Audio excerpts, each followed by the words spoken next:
Welcome to the Next Level podcast. This show is for leaders, builders, and bold thinkers who know they're meant for more and are finally ready to stop waiting and start moving. The Next Level Lab is where confidence meets clarity, where identity turns into action, and where bold decisions create real momentum. Here we'll talk about leadership, growth, energy, mindset, and what it actually takes to build a life and a business that feel aligned, powerful, and totally yours.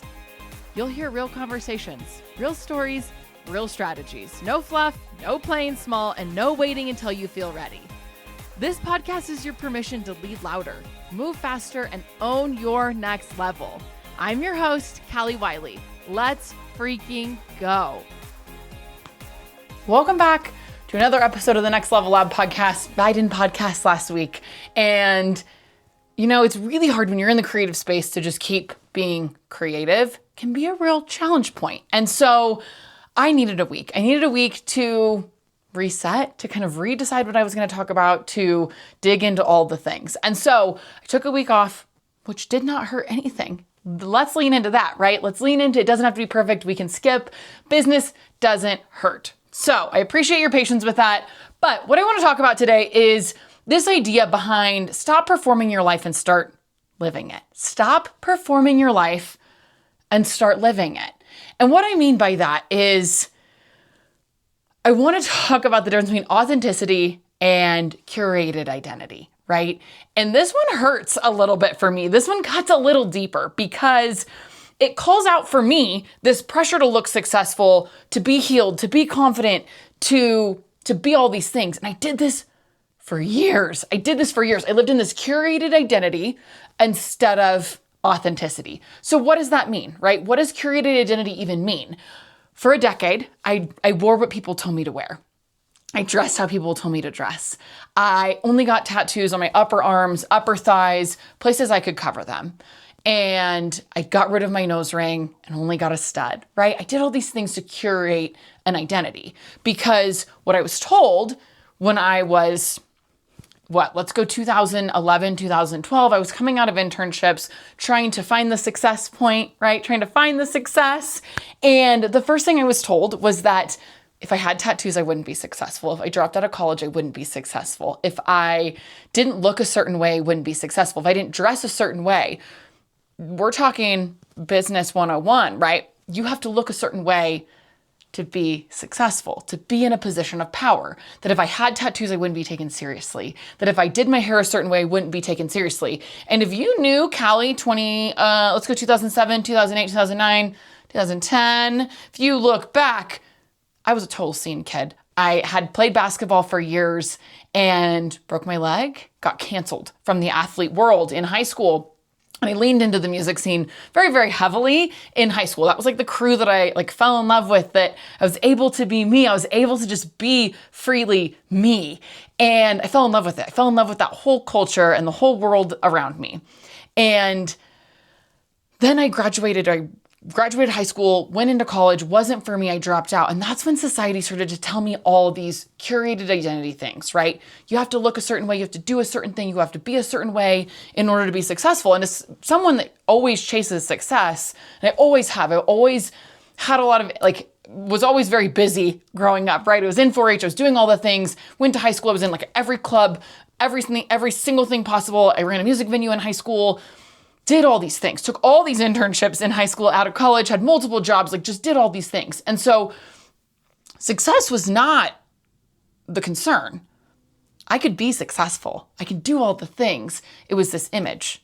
It was this image of what do I look like in order to be successful. And so I decided to lean into this lie, if you will, and it curated an identity. And I started changing how I was going to talk. And I started changing how I was going to dress because I was going to get a salary role. Woo, the dream, right? The dream is to get this salary job. Why? I don't know. But that becomes this dream. And I got my first salary job and I leaned into, I'm a professional now. I'm a professional that does this and I don't do this anymore. And my identity is leaned into this thing. And it was exhausting to spend over a decade trying to be on brand for someone else, right? Trying to be on brand for someone else 24/7 is draining. And I realized that I was living this performance culture instead of just being me. And so when I hit this point of grief, and I lost my parents and I lost Christina and people around me died, I realized that I didn't have the capacity to perform anymore, because now I don't have the capacity to even exist, let alone the capacity to perform. And I hit a crossroads of how do I show up authentically with this grief? But all I've done is perform. And all I've done is try to dress a certain way and change a style and be on brand for someone else. And y'all, when I go in to something, I go all in. So any company I've ever worked at or worked with, I mean, I'm going to walk the walk, I'm going to talk the talk, I'm going to be the brand. That's something super important for me. But when it's not mine, it's tiring, it's exhausting. I'm trying to fit in and I'm trying to be someone I'm not. And I'm trying to say that society's saying in order for me to be a VP of a company, I have to look a certain way, I have to talk a certain way. And then when you hit this point that I'm like, okay, well, now I'm deep in grief and I can hardly even breathe most days. I'm dealing with anxiety. I'm dealing with trauma. How do you want me to show up now and be okay? And be okay with just being someone I'm not? Because now all I'm looking at is I have to do two things that I'm performing with, because living in grief in the success world is very hard. Showing up every single day into a high role of power and faking it to be okay is really challenging. And let me tell you something that's not accepted in most worlds is grief, because it makes people uncomfortable. And when someone says, how are you? It's expected that I say, I'm fine. I'm okay. I'm growing through it. I'm healing, right? There's this image of healing and saying I'm okay in order to lead other people. And y'all, for years, I was not okay. I was not okay because I was broken and I was hurt and I was grieving and I was confused and I was angry. And then trying to show up every day with this fake smile and say, I'm great, never better, just living the dream out here, when in reality, just surviving was so challenging. And so I hit this point that I was like, well, I can't do this. I can't do this job. I can't lead people under this perception. I can't be who I am. And I had to start leaning into who I was.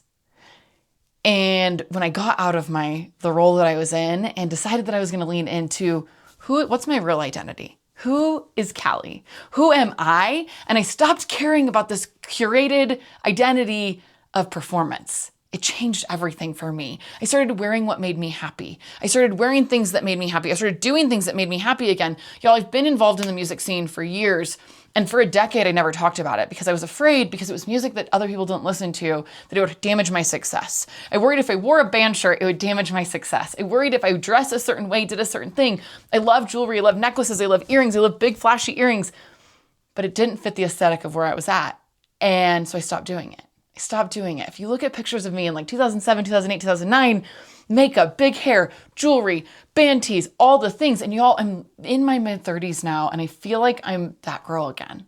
A little more elevated. My budget's a little bigger, right? I'm not living on my Bath & Body Works budget, my like very low salary or hourly pay, I guess.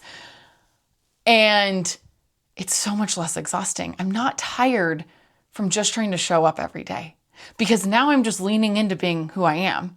And when I don't have to fake it every freaking day, it changes everything. When I'm not faking my voice, when I'm not faking my identity, when I'm not covering up who I am, and I'm just showing up unapologetically, it makes everything change, makes everything different. It makes everything feel less heavy. And it gave me the opportunity to heal. And y'all, I've gotten very, very vulnerable about my journey, about my story. Don't show up perfect. I started this episode saying last week I didn't feel creative. I couldn't create content. So I just didn't. I've shared episodes about failing because it's easier for me to say, hey, I keep fucking this up, than to show up and say I'm perfect. And it took me 27 hours to do this behind the scenes, that I'm perfect, right? That's challenging. And so when we can lean into this idea of being true to who you are, stop living a curated identity. If you are sitting here right now and you're like, man, every day I dress for someone else. I don't even like what I put on. I struggle to get dressed in the morning because I hate what I'm wearing, because I don't feel good in it. I don't feel confident. I don't feel powerful in it, because it's not something that represents you. If you're doing things that don't represent you, or you're hiding things that you really love, if you are like, I freaking love puzzles, go freaking live a world of doing puzzles. But we sit in this space where what does the image look like, right? What does social media need to look like? I just recently started posting about going to shows more often, right? I love going to shows. Dirty. I want my feet sticking to the ground. I like dirty, the hardcore pop punk shows. Like that is what I was raised on. And I didn't post about it for a long time because I was afraid it didn't fit my aesthetic. Will someone take me seriously? Well, what do I care if someone doesn't take me seriously because I choose to go to shows at night? And a lot of these people that are out playing music have become some of my really good friends, and they're all finding their own success. So why would I not share that? Because I was so freaking afraid that someone would judge me because of what I do. And that's insane. So I started sharing about it. I started sharing about shows that I was going to, sharing about what I do, wearing the band tees, doing the thing, right? It's just become this journey of like, I'm going to lean into being exactly who I am. And if you can just start reclaiming your voice after living in this perception for so long, I promise you'll lean into being more uniquely you. If you love riding horses, share about it. If you love doing this thing, share about it. If you are super passionate about wearing pink plaid, share about it. Lean into being exactly who you are and stop being so afraid of judgment. And I know that's hard because people on the internet are freaking mean. And actually, people on the internet are nicer than some of the people I know in real life, right? And we worry about judgment and we worry that people are going to talk. But you guys, they're going to talk anyways. And I hate to be the person that breaks this to you, but if you wear the pink plaid, someone's going to talk about you just the same as if you're wearing the exact same outfit they're wearing. Because mean people talk about mean people and hurt people talk about hurt people. And you just need to get in a circle with people that support you. It means your circle's not correct. This has nothing to do with being who you are. So what I want you to do this week is I want you to do something for yourself that you've not done in a long time. I want you to wear something that's maybe been in your closet that you love, but you know other people might not, right? What is that sweater that you're like, man, I love this, but I worry that someone's going to say something? What is that thing? What is that thing that you love doing? Maybe you're like super obsessed with go-karts. I don't know, random, super random. Go post about it. Go post about something that you're really passionate about. Lean into being authentically you, because what makes the world go is having so many people around us that are different and that are unique and that are multi-passionate. Because I've learned more from people that are different than me than I'll ever learn from people that are the same. And that's what I freaking love about being authentically me. Because it's opening doors for people to say, I'm okay with being me too.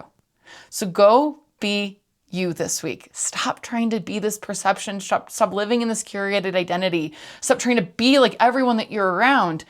I don't need to be the same as everyone that I'm hanging out with, right? I love people for being uniquely them. And I want you to hold that space for other people as well. One thing I love doing is complimenting people on different things that they got going on, right? I love random compliments in public, something that I really love doing that can really change people's days. And I would encourage you to do this as well. If someone is wearing something that you love, compliment them. Because I went to a Noah Kahan concert it's been 2 years ago now. And there was this girl standing behind me that was freaking adorable in this like blue jumpsuit situation. Fucking adorable. And I said, hey girl, you look so cute today. Like your outfit is 10 out of 10. And she paused and she said, girl, thank you so much, because I almost didn't wear this tonight because I didn't know that I could pull it off. I didn't know that I was confident enough in it. And we're all making this struggle, right? To be who we are, but will someone say something? Will people judge us? Go compliment people. Go compliment people on what they're doing. Go compliment people on their hobbies. Go compliment people on what they're wearing.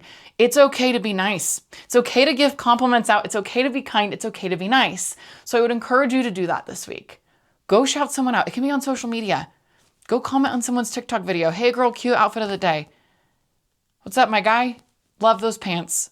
Go be kind. Because if we can be more kind, it's going to spread more awareness around the world, right? That people are going to start building more confidence, because we build confidence from compliments. But we're also freaking afraid to say anything because we're all too caught up in what if someone says something about me, right?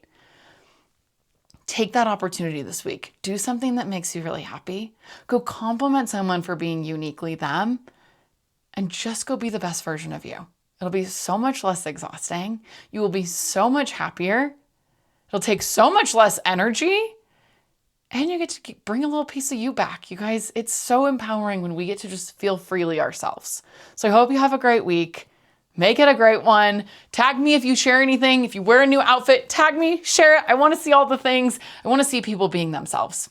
I love you guys. Thank you so much for supporting me. If you liked this episode, it's super helpful for me if you share across your social media, tag me, share across whatever, right? Tell a friend, drop it to them, text it to them, YouTube, Instagram. I'm on Spotify, Apple, all the things. And any of that support is super, super helpful for me. So have a great week. I will see you all next week.